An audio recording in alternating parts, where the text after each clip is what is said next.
ఎప్పటికప్పుడు తాజా వార్తలను అందిస్తున్న జనం వాయిస్ న్యూస్ కు స్వాగతం. బ్రేకింగ్ న్యూస్ చూస్తున్నాం. ఉత్తర తెలంగాణ ప్రజలకు అందుబాటులో ఉండేది వరంగల్ ఎంజీఎం.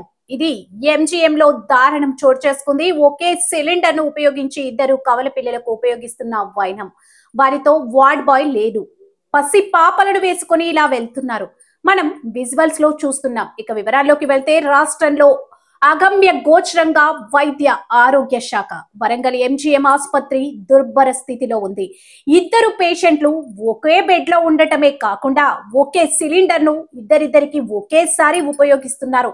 పేషెంట్లను తరలించేందుకు కేర్ టేకర్ లేకపోవడంతో కుటుంబ సభ్యులే ఇద్దరు చిన్నారులను ఆక్సిజన్ సిలిండర్ తో తరలిస్తున్నారు. పిల్లల పరిస్థితి విషమంగా ఉండటంతో తల్లిదండ్రులే సిలిండర్లు తీసుకొని వైద్య పరీక్షలకు వెళ్తున్న వైనం నెలకొంది. ఇది అధికారుల లోపమా? సంబంధిత అధికారులు ఏం చేస్తున్నట్లు? ఈ ఘటనపై చర్యలు ఇలా ఉండబోతున్నాయో వేచి చూడాల్సిన పరిస్థితి.